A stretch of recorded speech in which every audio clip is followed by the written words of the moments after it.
The bullet missed Zachary Lawson's head by less than an inch, and in that single heartbeat between life and death, he realized the silence he had cultivated for 5 years on his remote Wyoming ranch might actually kill him before any outlaw could.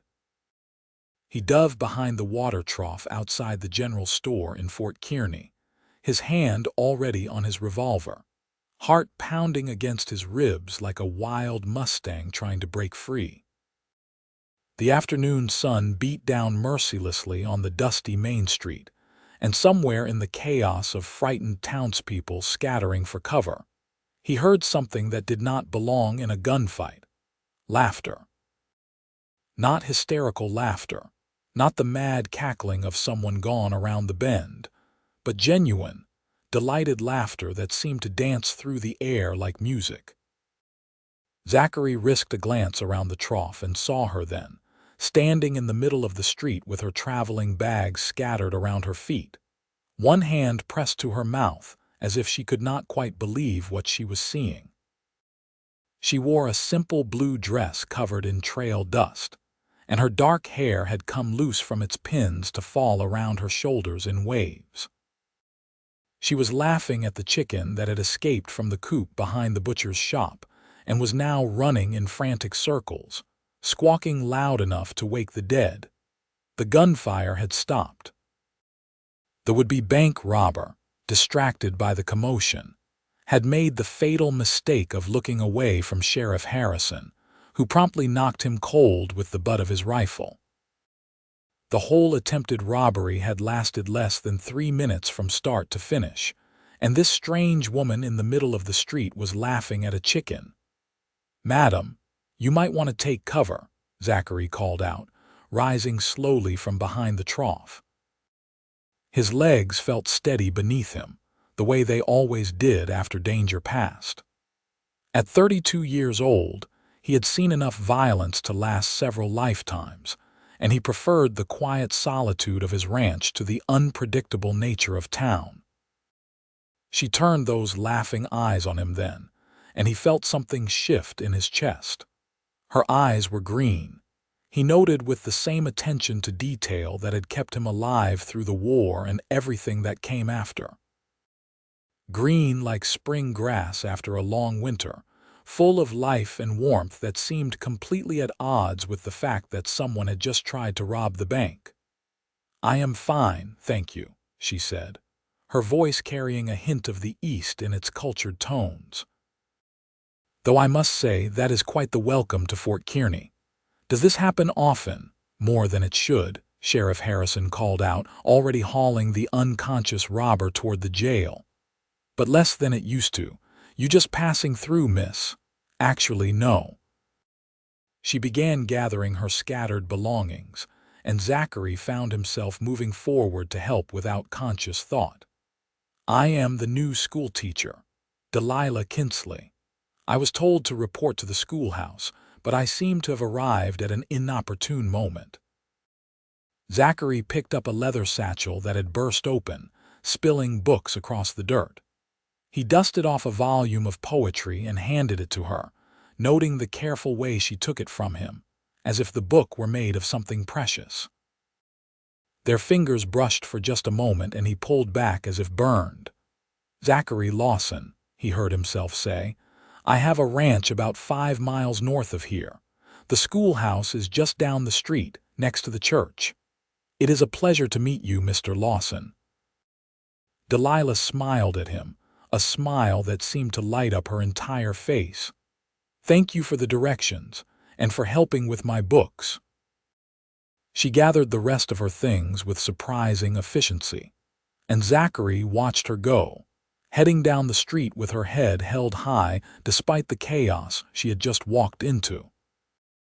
He became aware that half the town was watching him watch her, and he turned away abruptly, heading toward the livery where he had left his horse. He had supplies to pick up and a long ride back to the ranch, where peace and quiet waited like old friends. But that night, alone in his cabin with nothing but the wind for company and the crackle of the fire in the hearth, Zachary could not stop thinking about that laugh. It had been so unexpected, so full of joy in a moment that should have been terrifying. He sat in his chair, the same chair where he sat every night, drinking his coffee in silence and watching the flames dance. The silence had been his companion for 5 years now, ever since he had mustered out of the cavalry and bought this land with his savings. He had thought silence was the same as peace, had believed that being alone meant being safe from the complications that other people inevitably brought. The next morning dawned clear and cold, the September air carrying the first hints of the winter to come. Zachary went through his routine with the same methodical precision he brought to everything, tending the horses, checking the fences, working on the barn roof that needed repairs before the snow came. His ranch was small by Wyoming standards, just enough land for a decent herd and room to breathe. He had 2 hired hands, brothers named Tom and Jim Walker, who came by 3 times a week to help with the heavy work. They were good men who respected his preference for quiet and did their jobs without unnecessary chatter. But today, even Tom noticed something different. "You seem distracted, boss," the older man said, wiping sweat from his brow as they finished reinforcing a section of fence. "Something on your mind?" Zachary drove the last nail home with perhaps more force than necessary. "Just thinking about winter preparations." "We have a lot to do before the first snow." Tom nodded, but there was a knowing look in his weathered eyes. "Heard there was some excitement in town yesterday. New schoolteacher arrived right in the middle of that fool trying to rob the bank. News travels fast. Always does." "My wife, Martha, is already planning to invite Miss Kinsley to dinner. Says the woman needs to meet some friendly faces after an introduction like that." Tom paused, then added with studied casualness, "You could come too if you wanted. Martha always makes enough food to feed half the county."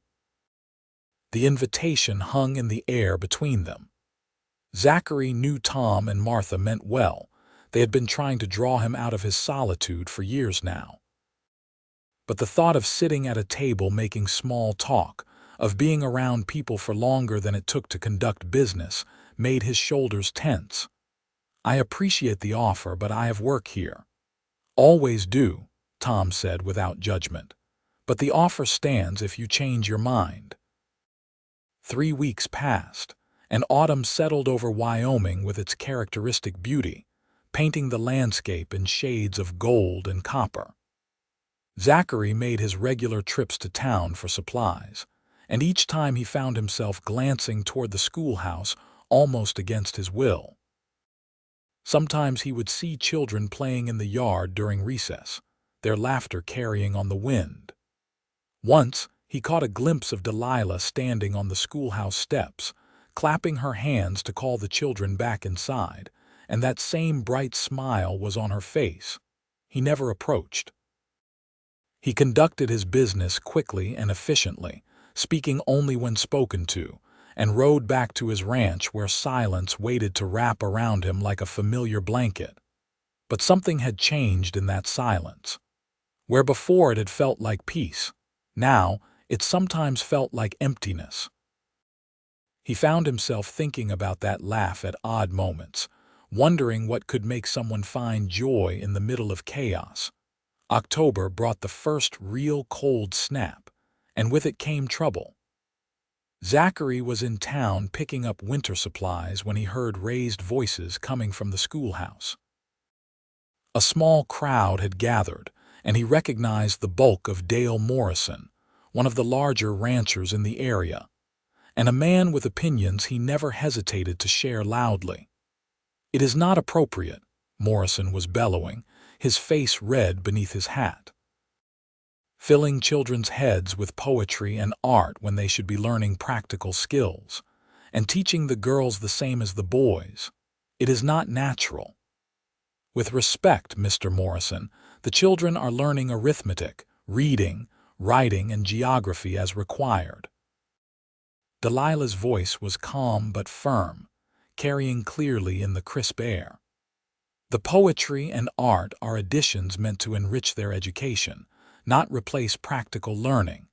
And I was hired by the territorial school board to teach all the children, which includes both boys and girls. You Eastern types think you know better than folks who have actually lived out here, Morrison shot back. My daughter does not need to know about Shakespeare or painting.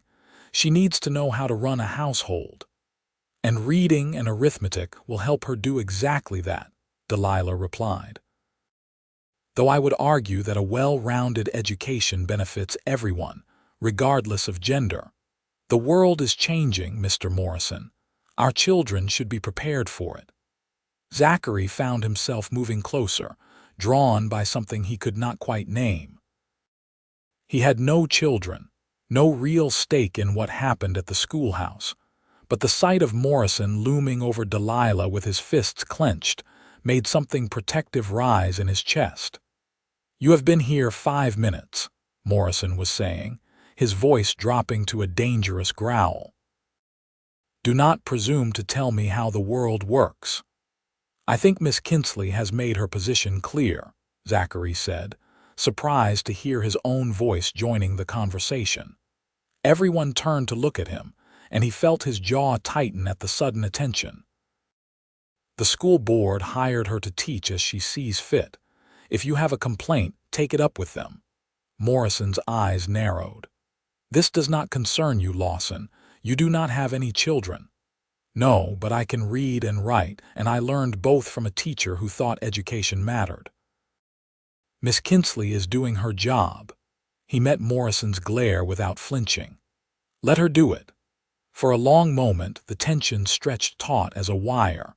Then Morrison spat in the dirt and turned away, muttering under his breath about interfering hermits and uppity schoolteachers. The crowd began to disperse, people returning to their business with the peculiar satisfaction of having witnessed some drama without having to get directly involved. Delilah turned to Zachary, and he saw something soften in her expression. "Thank you, Mr. Lawson. Though I assure you I can handle Dale Morrison." "I am sure you can," Zachary said, meaning it. There was steel beneath that cultured Eastern voice. "But sometimes it helps to have someone else speak up. Sometimes it does." She tilted her head, studying him with those green eyes that seemed to see more than he wanted to reveal. "You do not come to town often, do you?" "Only when I need supplies." "That must get lonely." The observation was gentle, not judgmental, but it still made him stiffen. "I prefer the quiet." "There is a difference between quiet and lonely," Delilah said, "but I suppose everyone has their own definition of peace." She smiled then, that same bright smile that had caught his attention weeks ago. "Thank you again for speaking up. It was kind of you." She turned to go back inside the schoolhouse, and Zachary stood there for a moment, feeling unsettled in a way he could not quite define. Then he collected his supplies and rode home, where the silence that used to feel like peace now felt like something else entirely. November arrived with the first snow, and Zachary threw himself into work with renewed intensity. There were always things to do on a ranch, and physical labor had the benefit of exhausting him enough that he could sleep without dreams. But his trips to town became slightly more frequent than strictly necessary, and he noticed things he had never paid attention to before. The way Delilah always seemed to have a kind word for everyone she met. The way children who had been rowdy and wild at the beginning of the school year now walked with books under their arms and spoke about things they were learning. The way she brought color to the drab little schoolhouse by hanging drawings in the windows and planting bulbs that would bloom in the spring. He never approached her directly. He would nod if they passed on the street, and she would nod back with that smile that made something in his chest feel too tight. But he kept his distance, held onto his solitude like a shield. Then came the first major blizzard of the season, sweeping down from the mountains with fury that turned the world white. Zachary had prepared for it, as he always did, making sure he had enough supplies to last weeks if necessary. The storm lasted 3 days, and when it finally blew itself out, the landscape was transformed into something beautiful and treacherous. He was checking on his horses when Tom rode up on the 4th day, his face grim beneath the layer of ice that clung to his beard. "Need your help, boss." The schoolhouse roof collapsed under the snow. No one was hurt, thank God, but Miss Kinsley has nowhere to go. Most of the families in town are already crowded, and with more storms coming, she needs somewhere to stay. Zachary felt his stomach drop. What about the boarding house? Burned down last month, remember? Never got rebuilt before winter hit. Tom looked at him steadily. You have got the space. That old foreman's cabin on your property is just sitting empty. That cabin is not fit for habitation. It has got 4 walls and a roof that has not collapsed. That is more than the schoolhouse has right now. Tom's voice softened. I know you value your privacy, boss, but it is just until spring when we can rebuild. The woman has nowhere else to go. Every instinct Zachary had screamed at him to refuse, to offer money for repairs instead, to suggest any solution that did not involve someone living on his property.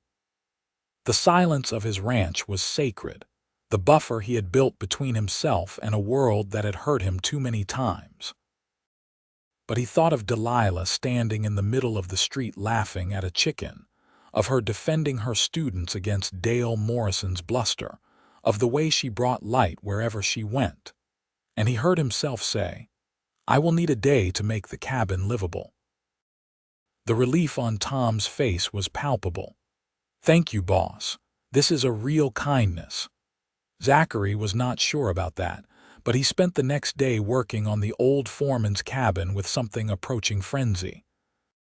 He repaired the chinking between the logs, made sure the fireplace drew properly, fixed the door so it closed tight against the wind. He brought over furniture from his barn, simple pieces but sturdy and clean. A bed, a table, 2 chairs, a chest for clothes. He even found an old rug that had belonged to the previous owner and beat the dust from it before laying it on the floor. When he was done, the cabin was not fancy, but it was warm and weatherproof, with a good supply of firewood stacked outside and basic supplies in the cupboard. It sat about 100 yards from his own cabin, far enough for privacy but close enough to reach in an emergency. He stood in the doorway as twilight fell, looking at what he had created, and wondered what he had just done to his carefully constructed piece. Delilah arrived the next afternoon, driven out in Tom's wagon with her belongings packed in trunks and boxes. Zachary watched from his porch as Tom helped her down, saw the way she looked around at the snow-covered landscape with something like wonder on her face. Mr. Lawson, she called out, walking toward him with that confident stride. I cannot thank you enough for this kindness. I promise to stay out of your way as much as possible. The cabin is yours until the schoolhouse is rebuilt, he said, his voice sounding gruff even to his own ears. You will need to keep the fire going. It gets cold at night. I will manage. She smiled at him, and he saw determination beneath the gratitude.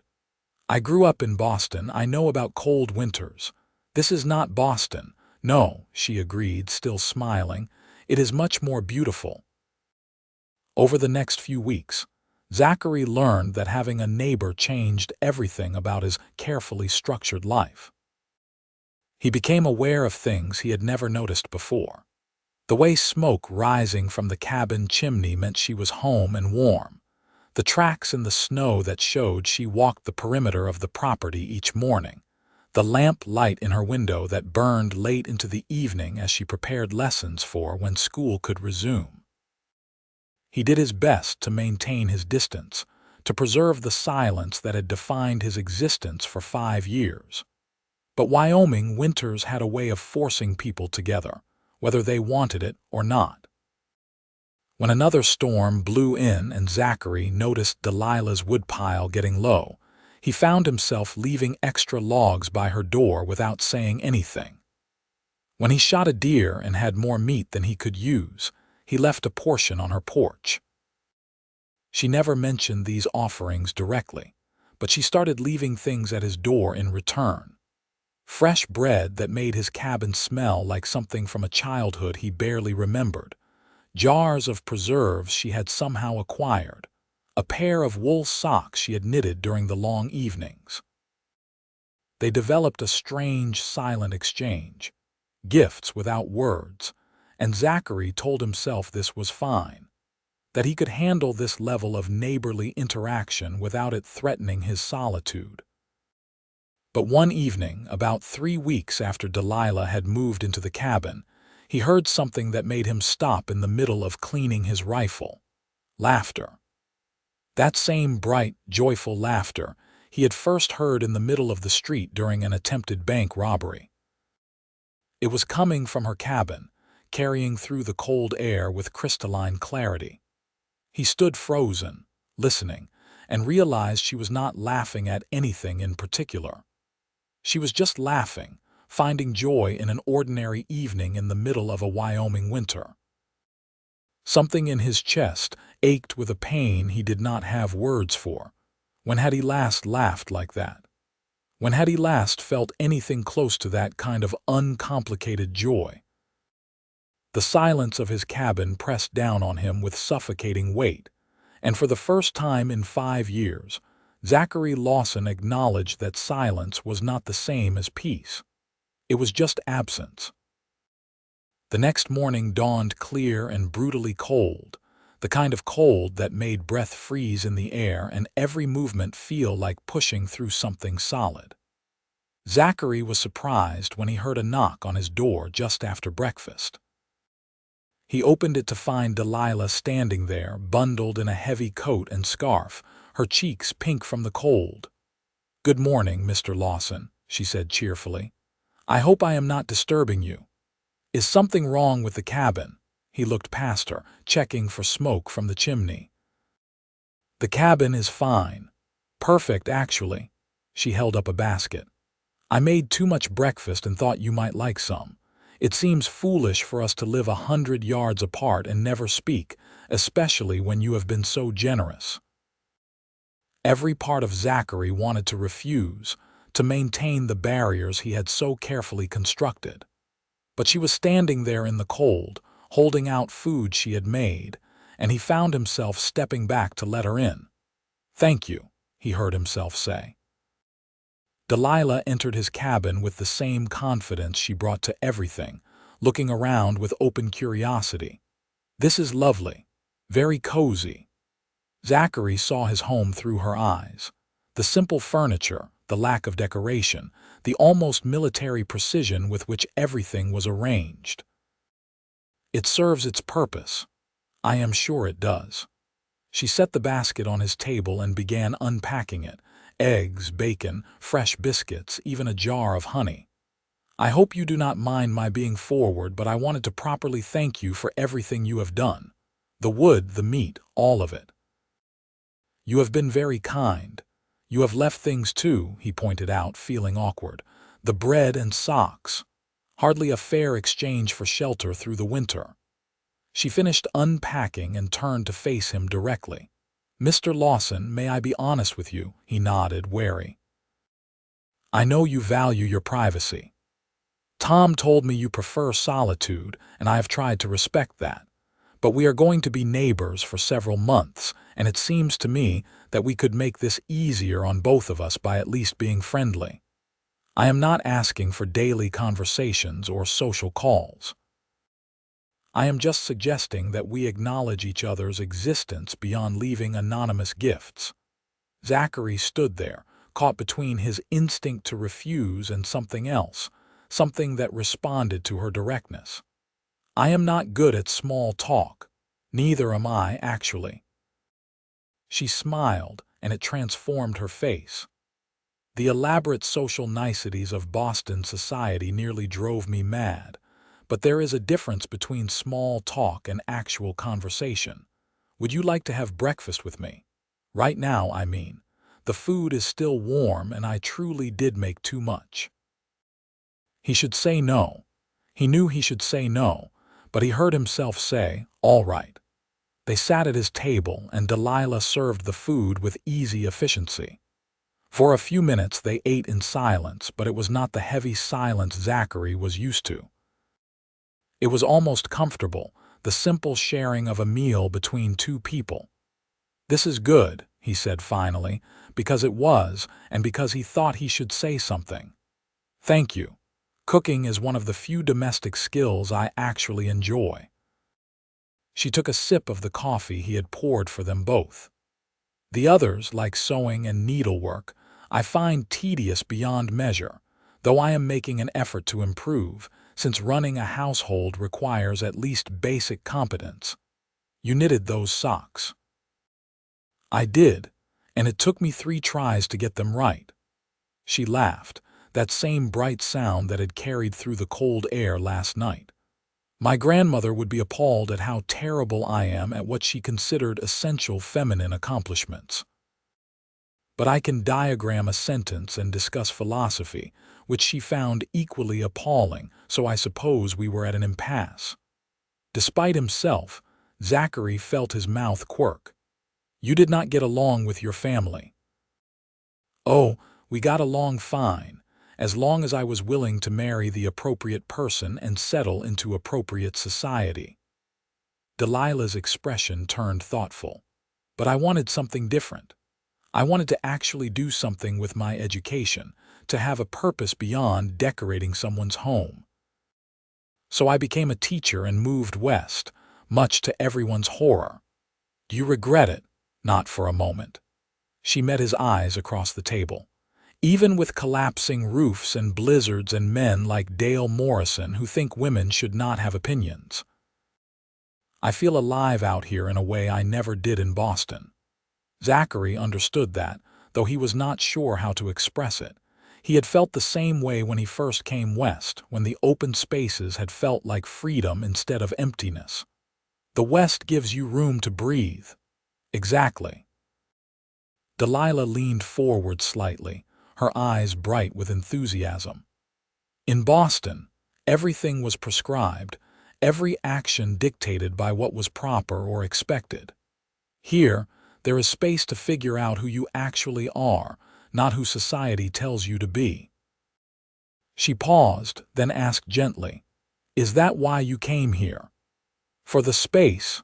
The question was too close to things Zachary did not talk about, memories he had buried under 5 years of silence.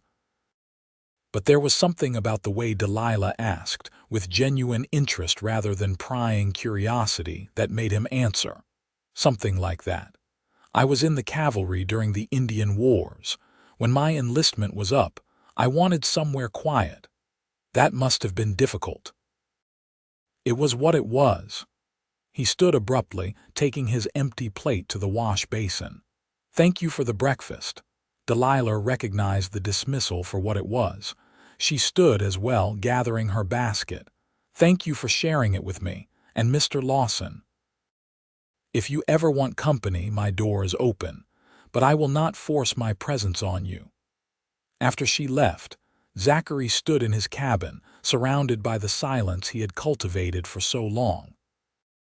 But now it felt different, disrupted by the memory of laughter and conversation, by the lingering scent of fresh bread, and the knowledge that 100 yards away was someone who saw his solitude not as peace, but as loneliness. He told himself it did not matter, that once spring came, she would move back to town and his life would return to normal. But something had shifted, and he could not quite make himself believe his own reassurances. December settled over the ranch with heavy snowfall and short days that seemed to end almost before they began. Zachary fell back into his routines, maintaining his distance from Delilah as best he could. But the universe, or perhaps just the harsh reality of Wyoming winter, seemed determined to push them together. The first incident came when he noticed Delilah struggling to carry water from the pump to her cabin, the bucket too heavy for her to manage easily in the deep snow. He started carrying water for both cabins each morning, leaving hers by her door. She thanked him the first time she caught him at it, and after that, they developed a routine. He brought the water. She left coffee and breakfast on his porch twice a week. The second incident came during a particularly brutal cold snap, when temperatures dropped so low that going outside for more than a few minutes was dangerous. On the third day of the freeze, Zachary went to check on Delilah's cabin and found her trying to repair a crack in the wall where the chinking had failed. Her fingers were nearly blue with cold, and she was shivering so hard she could barely hold the tools. "Inside," he ordered, taking the tools from her hands. "You are going to get frostbite." "The cabin is freezing," she protested through chattering teeth. "I have to fix it." "I will fix it. You go warm up." He repaired the wall while she stood by the fire, wrapped in every blanket she owned. When he finished, he checked the rest of the cabin for other weak points, reinforcing several areas and making sure the door sealed properly. "I could have done that," Delilah said, but there was no real protest in her voice. "Maybe, but you would have lost fingers doing it." He gathered his tools. "If something needs fixing, come get me. That is what neighbors do." "Is that what we are, neighbors?" Zachary paused at the door, looking back at her.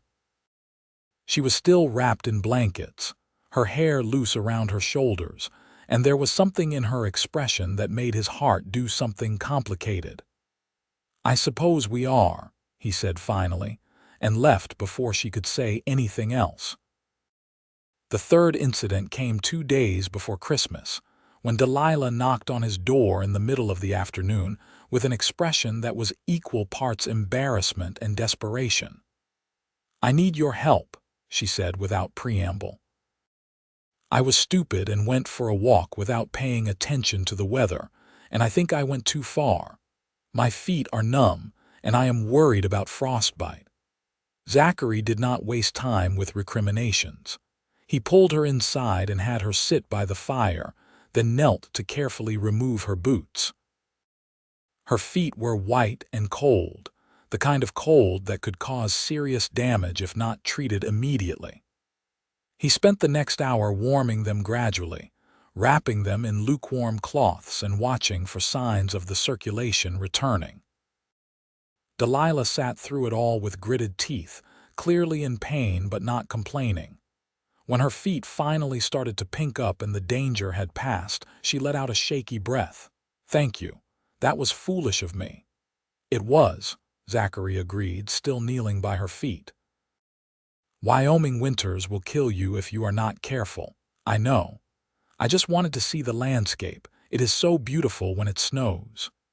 She looked down at him, and he became aware of how close they were, of his hand still holding her feet through the cloth. "You must think I am a ridiculous city woman with no common sense. I think you are someone who saw beauty and forgot about danger. That is not the same as having no sense." He released her feet and stood, putting distance between them. "But you need to be more careful. This is not Boston." "You keep saying that, because it is true." "I know it is true, Mr. Lawson." There was a hint of frustration in her voice now. "I know I am not in Boston anymore. I know this land is harsh and unforgiving and that I have to be careful, but I refuse to spend my entire life being afraid of it." Fear is not the same as respect. Zachary recognized the truth in that, but it did not make him feel any better about the thought of her wandering alone in the snow. "Just be smarter about it." "I will." She started to stand, testing her feet carefully. "And thank you again. You keep saving me from my own mistakes. Someone has to." She looked at him then, really looked at him, and he felt exposed in a way that had nothing to do with physical danger. "You are not at all what I expected." "What did you expect?" "Tom said you were a hermit who avoided people." "I expected someone cold, distant, maybe even mean. But you are not any of those things. You are just someone who has been hurt and decided quiet was safer than connection." The observation hit too close to home, and Zachary felt his defenses slam back into place. You do not know anything about me." "Maybe not," Delilah agreed, "but I recognize hurt when I see it. I have my own scars, Mr. Lawson, even if they are not the same as yours." She moved toward the door, limping slightly. "Thank you for your help. I will be more careful." After she left, Zachary stood in his cabin feeling rattled and unsettled. No one had called him out like that in 5 years, had seen through his carefully maintained walls to the wounds beneath. He should be angry, should reinforce his boundaries and make sure she understood to keep her distance. Instead, he found himself at her door on Christmas morning with a small carved wooden box he had made during the long evenings. He had no idea what possessed him to make it, had worked on it almost without thinking, his hands remembering skills he had learned as a boy. He knocked before he could talk himself out of it. Delilah opened the door, surprise and pleasure crossing her face. "Mr. Lawson, Merry Christmas, Merry Christmas." He held out the box awkwardly. "This is for you." She took it with careful hands, running her fingers over the smooth wood and the simple flower he had carved into the lid. "You made this. It is just a box. It is beautiful." She opened it, revealing the velvet lining he had salvaged from an old coat. "Truly beautiful, thank you." She looked up at him with those green eyes that saw too much. "Please come in. I have coffee and cake. I should get back. On Christmas." She stepped back, making room. "Please, I do not want to spend the whole day alone, and I suspect you do not either, even if you will not admit it." He should refuse. He should maintain his distance, protect his peace, preserve the silence that had kept him safe. But he was tired of silence, tired of pretending it was the same as contentment, and so he found himself stepping into her warm cabin and accepting a cup of coffee. They spent the afternoon together, and it was easier than Zachary had expected. Delilah told him about Christmases in Boston, about her family's elaborate traditions and her rebellion against them. He found himself telling her about growing up in Missouri, about learning woodworking from his father before the war came and destroyed everything. "Do you have any family left?" she asked gently. "No. My parents died during the war, fever. My brother died at Shiloh." The words came out flat, facts rather than feelings. "There is no one. I am sorry." And she sounded like she meant it, not with pity but with genuine compassion. "That must be very lonely." "It is quiet," he said, the distinction important to him. "Those are not the same thing, though, are they?" She set down her coffee cup. "Quiet can be restful, restorative. Loneliness is just empty." "What would you know about loneliness?" The question came out harsher than he intended. "You are always around people, always smiling and laughing." "I know more than you might think." Delilah's voice was soft but steady. "I left everything familiar to come out here. I have no friends in Wyoming yet, no family within 1,000 miles. The people in town are kind, but I am still the strange Eastern schoolteacher who does not quite fit. So yes, Mr. Lawson, I know about loneliness. The difference is that I refuse to let it define me." Zachary had no response to that. They sat in silence for a while, but it was not uncomfortable. Eventually, he stood to leave and Delilah walked him to the door. "Thank you for the box," she said, "and for the company. It was the best Christmas gift I could have asked for. It was just a few hours. Sometimes that is enough to make all the difference." She smiled at him, and he felt something in his chest crack open just a little. "You are welcome here any time, Zachary. I hope you know that." It was the first time she had used his given name, and hearing it in her voice did something to him. He nodded, not trusting his voice, and walked back to his cabin through the snow. That night, lying in his bed, Zachary admitted to himself what he had been avoiding for weeks. He was drawn to Delilah Kinsley in a way that terrified him. She was light and laughter and life, everything his existence had lacked for 5 years. She challenged him, saw through him, refused to let him hide behind his walls. And the thought of caring about someone again, of opening himself up to potential loss and pain, was almost more than he could bear. But the alternative, going back to his silent existence now that he had tasted something different, seemed equally impossible. He was caught between fear and longing, and for the first time in years, Zachary did not know what to do. January arrived with blizzard after blizzard, each storm worse than the last. The world became an endless expanse of white, and going outside meant bundling up until you could barely move and still risking frostbite or worse. Zachary and Delilah found themselves depending on each other more out of necessity than choice, sharing resources and work to survive the brutal weather.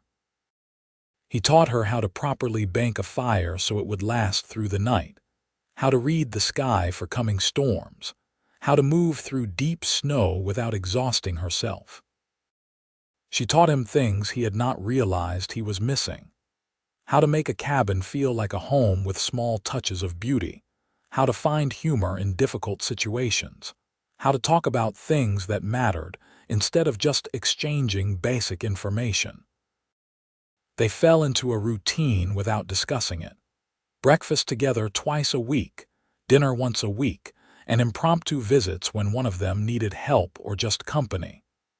Zachary found himself looking forward to these times with an intensity that should have alarmed him. He would catch himself watching the clock as evening approached, anticipating the knock on his door or the light in her window that signaled she was home. One evening in late January, Delilah arrived for dinner with a book under her arm and excitement in her eyes. "I found this in my trunk and thought you might enjoy it. It is about woodworking techniques." Zachary took the book, surprised by the thoughtfulness. "Thank you. I have been wanting to learn some new skills." They ate the stew he had made, then sat by the fire while Delilah read aloud from a collection of poetry she had brought. Her voice rose and fell with the rhythm of the words, bringing them to life in a way that made him understand why she loved teaching. He found himself relaxing, the tension he always carried in his shoulders easing as he listened. "You like poetry?" she asked during a pause. "I never really thought about it, but the way you read it, yes." "That is the secret," she said, her eyes reflecting the firelight. "Poetry is not meant to be analyzed to death. It is meant to be felt, experienced, like music. I have not heard music in a long time. Do you play anything?" "Used to play harmonica before the war, do not know what happened to it." Delilah set down her book, looking at him with that directness he had come to expect. "You talk about the war like it is a line dividing your life, before and after. That is what it was. What happened, Zachary?" No one had asked him that in 5 years. No one had pushed past his silences to the things underneath. He could refuse to answer, could shut down the conversation and retreat behind his walls. But sitting here in the firelight with Delilah looking at him with compassion rather than pity, he found the words coming out despite himself. "I enlisted when I was 19, full of ideas about honor and duty. Spent 4 years in the cavalry, fighting in the Indian Wars. I watched good men die for causes I did not understand, killed people who were just trying to protect their homes and families, followed orders that still keep me awake at night." He stared into the fire, seeing ghosts. "By the time I mustered out, I did not recognize myself anymore." The silence of this place felt like the only thing that made sense. No orders, no violence, no more impossible choices. "Is that what you think you are running from? Yourself? Maybe. Or maybe I am just trying to find a version of myself that is not broken." Delilah was quiet for a long moment. Then she said, "My father was a doctor. He used to say that broken bones, if set properly, heal stronger than before they were broken. Maybe the same is true of people. And if they are not set properly, then you stay broken." She met his eyes. But that is a choice too. The conversation stayed with Zachary long after Delilah had gone back to her cabin. He lay awake, staring at the ceiling, thinking about what she had said. Was he choosing to stay broken? Was his silence really peace or just a refusal to heal? The next morning, he made a decision. He rode into town despite the cold and went to the general store, where he spent a long time looking through the limited selection of goods. Finally, he bought a new harmonica, the metal cold in his hands. That evening, he sat on his porch as the sun set, turning the snow-covered landscape pink and gold. He brought the harmonica to his lips and played, tentative at first, the notes rusty from years of disuse. But slowly, the music came back, flowing from some part of him that the war had not managed to kill. He did not see Delilah come out onto her own porch, did not notice her standing there listening until he finished the song and heard her clapping. He turned to see her smiling at him through the twilight. "That was beautiful," she called. "Play another." He did, and then another, and the music filled the space between their cabins like a bridge. When he finally went inside, Zachary felt lighter than he had in years, as if something that had been locked tight inside him had finally cracked open. February brought a slight thaw, though winter was far from over. The school was finally being rebuilt, but the work was slow, and it became clear that Delilah would be staying on the ranch at least through March. Zachary found he did not mind as much as he had thought he would. In fact, he did not mind at all. They spent more time together, the boundaries between his space and hers blurring naturally. She would come over to help him with mending, her nimble fingers better at detailed work than his scarred hands. He would help her with preparing lessons, offering a perspective she found valuable. They talked about everything and nothing, books and philosophy, the challenges of frontier life, dreams for the future. One evening, during a conversation about the town's plans for a spring festival, Delilah said something that changed everything. "I am glad the schoolhouse collapsed." Zachary looked at her in surprise. "What? I am glad it collapsed," she repeated, smiling slightly. "If it had not, I never would have lived here, I never would have gotten to know you, and that would have been a loss." The simple honesty of it struck him silent. Delilah set down the sewing she had been working on and turned to face him fully. "You have become important to me, Zachary. I want you to know that. This started as a practical arrangement, but somewhere along the way it became friendship. At least, I hope you see it that way." "I do," he managed, his throat tight. "I have not had a friend in a long time."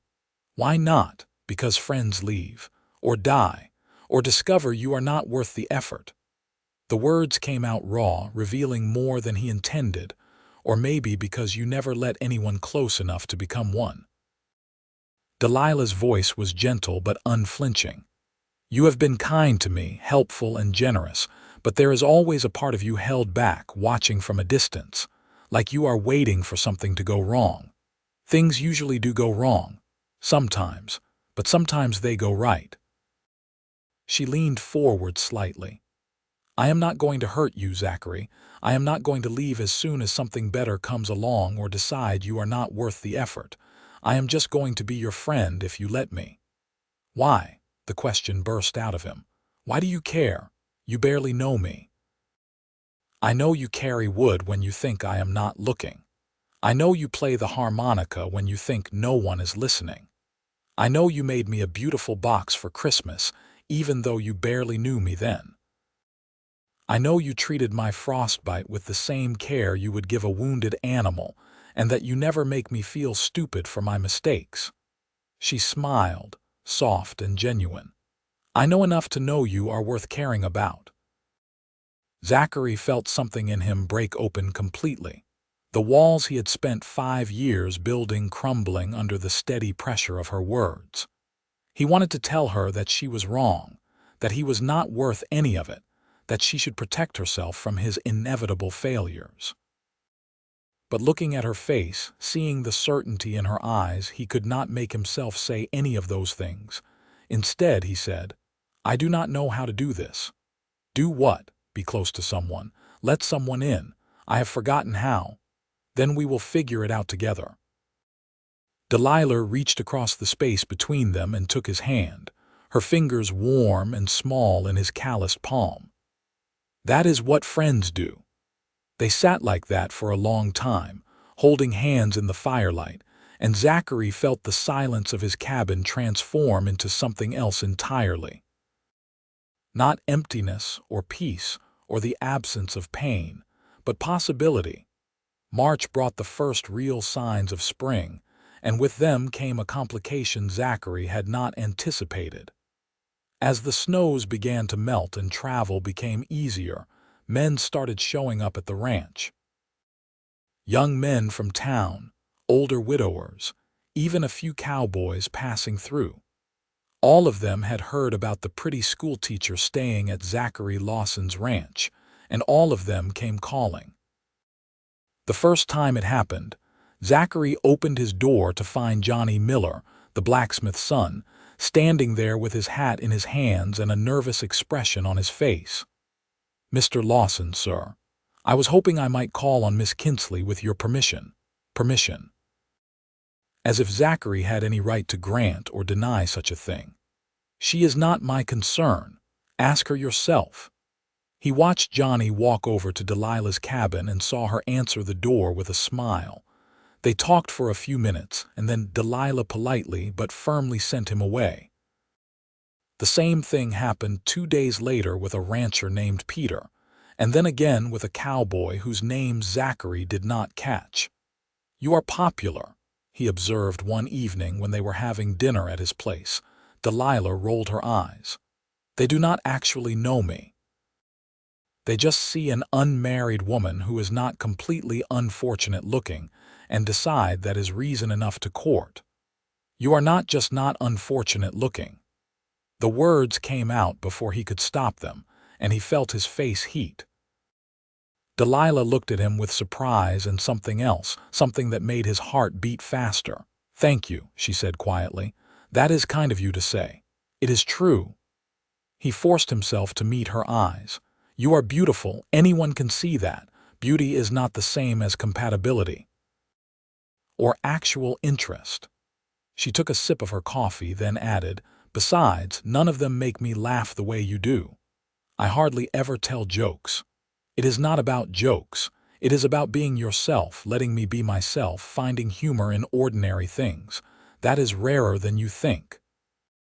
She smiled at him across the table. "I would rather spend an evening with you than with any of those well-meaning suitors." Zachary felt something shift in his chest, something warm and terrifying and wonderful. He recognized it for what it was, the beginning of something deeper than friendship. The realization should have sent him running, should have triggered all his carefully developed defenses. Instead, he found himself asking, "Why? Why would I rather spend time with you?" Delilah considered the question seriously. "Because you see me. Not the schoolteacher, not the pretty woman, not the Eastern lady. Just me, Delilah, with all my flaws and quirks. You listen when I talk, challenge me when I need it, and never try to make me into something I am not. That is incredibly valuable. You do the same for me. I try." She reached across the table and took his hand, the gesture natural now after weeks of growing closeness. "We are good together, Zachary. As friends, as neighbors, as whatever this is becoming." He should ask what she meant by that, should clarify the nature of their relationship before things became too complicated. But he was not ready, and apparently Delilah sensed that because she changed the subject, telling him about the progress on the schoolhouse and her plans for when classes resumed. Later, lying in his bed, Zachary thought about what she had said. Whatever this is becoming. What was it becoming? He cared about Delilah more than he had cared about anyone in years. The thought of her leaving, of going back to town and returning to a life that did not include him, created an ache in his chest that he could not ignore. But caring about someone meant vulnerability, meant opening himself up to potential loss and pain. The question was whether she was worth that risk. And lying there in the dark, listening to the wind outside and thinking about her laughter filling his home, Zachary knew the answer. She was worth it. She was worth everything. The next morning, he made another decision. He rode into town and went to the jeweler's shop, where he spent a long time looking at rings before finally selecting one. Simple but elegant, with a small blue stone the color of the Wyoming sky. The jeweler wrapped it carefully, and Zachary rode home with it in his pocket, his heart pounding against his ribs. He was not ready to propose, not yet. But having the ring meant possibility, meant a future he could imagine, and that alone was worth the price. April arrived with a burst of wildflowers and the sound of birdsong that seemed to celebrate winter's end. The schoolhouse was nearly finished, and Delilah was preparing to move back to town. The reality of her leaving hit Zachary harder than he had expected. He had grown used to her presence, to the sight of smoke from her chimney and the sound of her voice calling good morning. The thought of returning to silence felt unbearable. 3 days before she was scheduled to leave, Zachary finally gathered his courage. He invited her to dinner and spent the afternoon cooking, trying to make something special. When she arrived, she looked around his cabin with surprise. "You have been decorating." He had put wildflowers on the table, arranged the room more carefully than usual, even cleaned the windows so the evening light could pour in properly. Seemed like an occasion. "Our last dinner before I move back." Delilah's expression was sad. "I have been trying not to think about it." "Why not?" "Because I am going to miss this. Miss you." She sat down at the table, running her fingers along the edge. "These past months have been some of the happiest of my life, Zachary. I know that probably sounds strange, given everything that happened, but it is true." "It does not sound strange." He served the food, his hands steady despite his nerves. "I have been happier too, happier than I have been in years."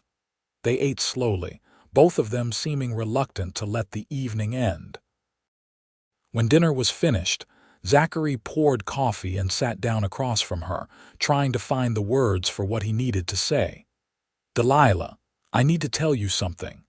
She looked at him with those green eyes, waiting. "When you first arrived, I thought having a neighbor would ruin everything I had built here. The silence, the solitude, the peace.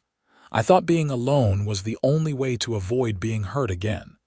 He took a breath, pushing past the fear. "But you showed me I was wrong. Silence is not the same as peace, and being alone is not the same as being safe. You filled my home with laughter, and I did not realize how much I needed that until you were here." "Zachary," she said softly, but he continued, "I know you are moving back to town. I know that is right for you for your work, but I need you to know that these months have changed me. You have changed me, and I do not want to go back to the way things were before." "Neither do I." Delilah stood and came around the table, taking his hands and pulling him to his feet. "I have fallen in love with you, Zachary Lawson, slowly, gradually, without even meaning to, and I do not want to leave this ranch, this life we have started building together." Her words struck him like lightning, illuminating everything. "You love me." "I do." Completely, terrifyingly, wonderfully. She smiled, tears shining in her eyes. "I love your quiet strength, your careful kindness, the way you play harmonica in the evening. I love how you see the world and how you have let me into your life despite being afraid. I love you." Zachary pulled her into his arms, holding her tight against his chest, his own eyes burning with tears he had not let fall in years. "I love you too. I have been trying not to, trying to protect myself, but I cannot help it. You are everything I did not know I needed." Delilah tilted her face up to his, and he kissed her, gentle at first and then deeper, years of loneliness melting away in that moment. When they finally pulled apart, both of them were smiling and crying at the same time. "I have something for you," Zachary said, his voice rough with emotion. He retrieved the ring from where he had hidden it in his dresser, coming back to kneel before her. "I know this is fast, and I know we have only really known each other for a few months, but I am 32 years old and I have spent too much time being afraid. Delilah Kinsley, will you marry me? Will you stay here on this ranch and let me spend the rest of my life making you laugh?" "Yes," she said, laughing through tears. "Yes, absolutely yes." He slipped the ring onto her finger and she pulled him up into another kiss. They held each other in the middle of his cabin, the silence that had once defined his existence now filled with the sound of their laughter and whispered promises. Later, sitting together on his porch and watching the stars emerge, Delilah leaned her head on his shoulder. "I am not moving back to town." "I thought you might say that." Zachary pressed a kiss to her hair. "We will need to figure out how to manage the distance when school is in session." "Or," she said thoughtfully, "I could teach from here. There are enough children in the area who could use education, and I could hold classes at the ranch. Build a proper schoolroom, maybe. You would do that." "I would do anything to stay here with you." She turned to look at him, her face serious. "This is home now, Zachary. Not the cabin, not the ranch. You, wherever you are, is home." The words settled into his heart like they had always belonged there. "Then let us build a life together.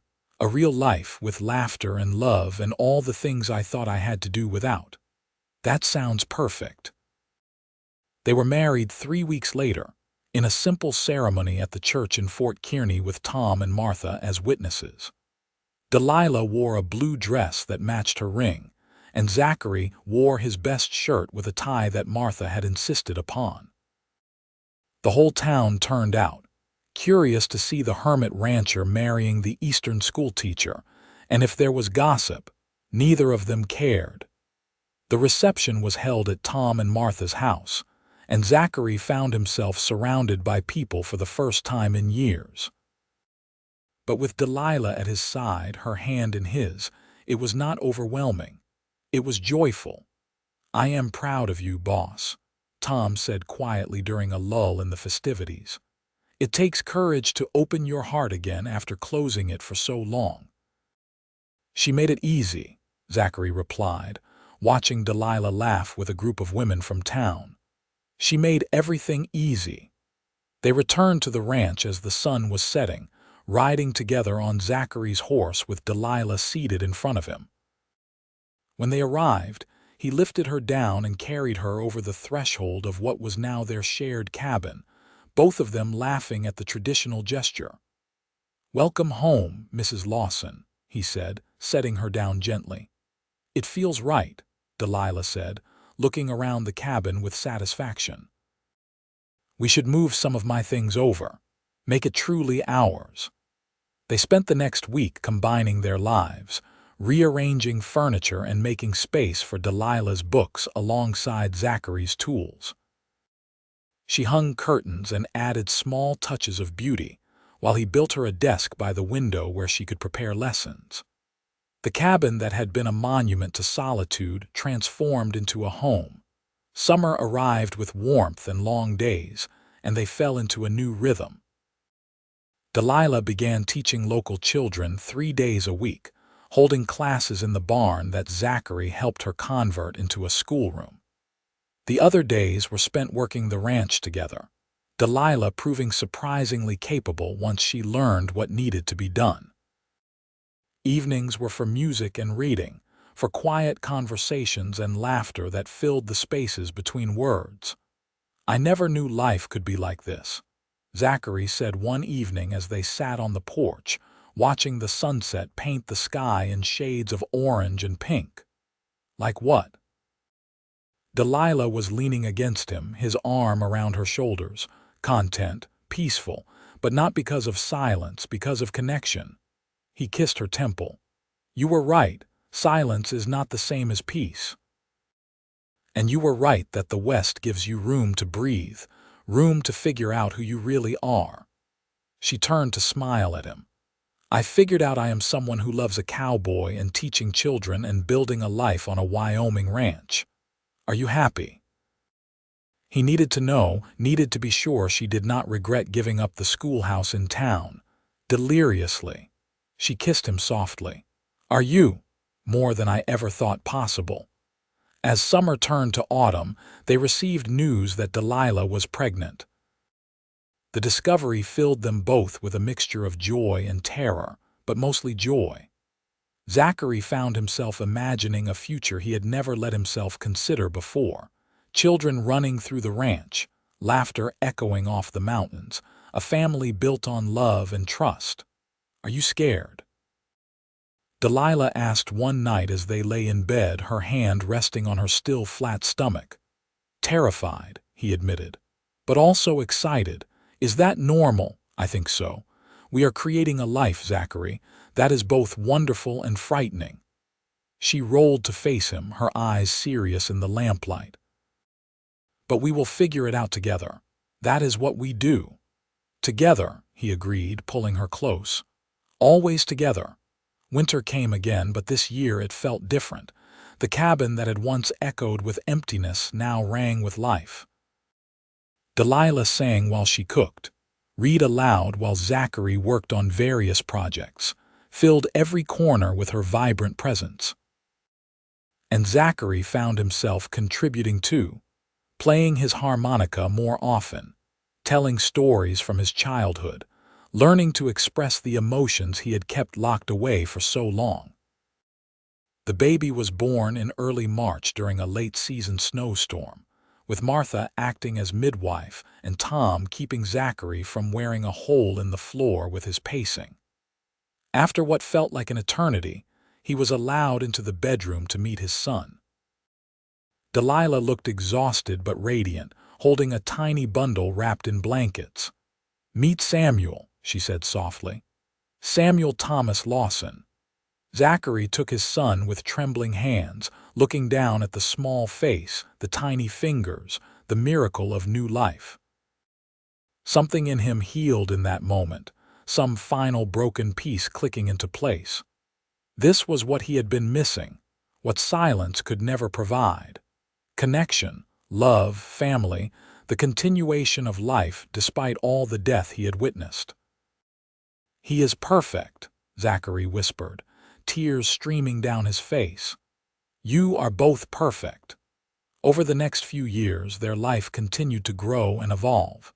The ranch prospered, expanding gradually until it was one of the more successful operations in the area. Delilah's school grew too, with more families sending their children to learn from the Eastern teacher who had won everyone's respect through sheer determination and genuine caring. They had 2 more children, a daughter they named Rose after Zachary's mother, and another son they named James after Delilah's father. The cabin expanded to accommodate the growing family, with Zachary building additional rooms and a larger porch where they could all gather in the evenings. Tom and Martha became like family, their own children growing up alongside Zachary and Delilah's. Sheriff Harrison retired and was replaced by a younger man who often sought Zachary's counsel on difficult situations. Even Dale Morrison grudgingly admitted that Delilah had been right about education, especially after his daughter graduated from Delilah's school and went on to become a teacher herself. The silence that Zachary had once prized became a distant memory, replaced by the chaos and joy of a house full of children. There was always noise, laughter, crying, arguments, songs, the thunder of small feet running through rooms. And Zachary discovered that he loved it, every messy, complicated, beautiful moment of it. One evening, nearly 10 years after Delilah had first arrived in Fort Kearney, they stood together on their porch watching their children play in the yard. Samuel was 8 now, teaching Rose and James how to throw a rope. Inside the house, one of Delilah's students was practicing reading aloud, the words carrying through the open windows. "You ever miss the silence?" Delilah asked, leaning against his shoulder in the comfortable way of long marriage. Zachary thought about it seriously, looking back at who he had been a decade ago. Alone, isolated, convinced that silence was the same as peace. "No," he said finally. "I thought I needed silence to find peace, but I was wrong. I needed this. I needed you, needed the family we built, needed to learn that connection is not something to fear. You have come a long way from the man who grudgingly let me stay in his foreman's cabin. You have come a long way from the woman who laughed at a chicken in the middle of a gunfight." He pulled her closer, pressing a kiss to her hair. "We have both changed. For the better, I think. Definitely for the better." As the sun set over the Wyoming landscape, painting everything in gold, Zachary Lawson counted his blessings. A wife he loved more with each passing year. 3 healthy children who filled his life with purpose and joy. A successful ranch and a place in the community he had once avoided. And most importantly, the knowledge that he had found real peace, not through silence and solitude, but through opening his heart to love. The little boy he had been in Missouri, before the war stole his innocence, would have recognized this version of himself. The man who had returned from the cavalry broken and seeking silence would have been terrified of it. But Zachary had learned, slowly and with Delilah's patient guidance, that healing did not mean returning to who you were before. It meant becoming someone new, someone stronger for having been broken and choosing to mend. "What are you thinking about?" Delilah asked, looking up at him with those green eyes that still made his heart skip. "About how lucky I am, how you saved me without even meaning to." "I did not save you, Zachary. You saved yourself. I just showed you that you were worth saving." "Maybe we saved each other," he smiled down at her. "Is that too sentimental?" "Not at all. It is the truth." She stood on her toes to kiss him, soft and sweet. "I love you. I will always love you. And I will always love you, until my last breath and beyond." Samuel called for them then, wanting his parents to watch him demonstrate his newly learned skill. They walked down from the porch together, hand in hand, stepping into the noise and chaos and perfect imperfection of their life. Behind them, the cabin stood warm and welcoming, filled with the evidence of the family they had built. Scattered toys, books on every surface, artwork on the walls, a home that rang with laughter and love. Zachary had thought silence was peace, but Delilah had filled his home with laughter and shown him the truth. Peace was not the absence of noise. It was the presence of love, the security of belonging, the joy of connection. And as he swung Rose up onto his shoulders while James tugged on his pants and Delilah laughed at something Samuel said, Zachary knew he had finally found what he had been searching for all along, not silence. Not solitude, but home, in every sense of the word. Years continued to pass, each one adding new layers to their story. Samuel grew into a young man who helped run the ranch with quiet competence reminiscent of his father. Rose inherited her mother's love of learning and began assisting with the school. James, wild and spirited, kept everyone on their toes with his adventures and boundless energy. The ranch expanded further, becoming one of the most respected operations in Wyoming. Zachary's reputation as a fair employer and skilled rancher spread, and young men seeking honest work often found their way to his door. He treated them with the same respect he wished someone had shown him when he returned from the cavalry, and in turn, they gave him loyalty that money could not buy. Delilah's school became an institution in the area, producing students who went on to universities back east or started successful businesses in Wyoming. She never stopped finding joy in teaching, in opening young minds to possibilities beyond what they could see from their doorsteps. and she never stopped filling their home with laughter, finding humor and beauty in the everyday moments that made up a life. On their 20th anniversary, Zachary took Delilah on a trip to the spot where they had first met, standing in the street in Fort Kearney where she had laughed at a chicken during a bank robbery. The town had changed over 2 decades, growing from a rough frontier outpost into a proper community with paved streets and electric lights. "You remember what you thought when you first saw me?" Delilah asked, her hand in his as they stood in the middle of the street.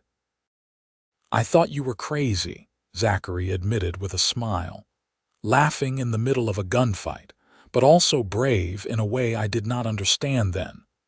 And what do you think now? I think you were exactly what I needed, even though I did not know I needed anything. You brought light into my darkness without even trying." He pulled her close, not caring who might see. "You taught me that running from pain does not bring peace. Only love does that. You taught me that strength does not mean never being vulnerable. It means being brave enough to open your heart despite the risk." She kissed him there in the street, and several passers-by smiled at the sight of the still obviously in love couple. They returned to the ranch as evening fell, finding their children had prepared a celebration. Food, music, friends from all over the county. The house and barn overflowed with people, and Zachary stood in the middle of it all feeling overwhelmed in the best possible way. Tom, now elderly but still sharp, raised a glass to toast them. 20 years ago, I asked this stubborn man to give a stranded schoolteacher a place to stay for the winter. Best favor he ever did for me, because I have been dining out on the story of how you two fell in love ever since." Everyone laughed, and Tom continued, his voice going soft. "But seriously, watching you two build this life has been one of the great joys of Martha's and my life. You showed everyone, including yourselves, that it is never too late to start over, to open your heart, to choose love over fear." To Zachary and Delilah. "To Zachary and Delilah," the crowd echoed, raising their glasses. Later, after the guests had gone home and the children were asleep, Zachary and Delilah sat on their porch in the comfortable silence that only comes from years of shared life. The stars wheeled overhead in their eternal dance, and somewhere in the distance, a coyote called to its mate. "Are you happy?" Zachary asked, the same question he had posed so many years ago. "Sublimely," Delilah replied, resting her head on his shoulder. "Are you?" "More than I ever imagined possible." He wrapped his arm around her. "Thank you for not giving up on me back when I was too scared to let anyone in. Thank you for being brave enough to change."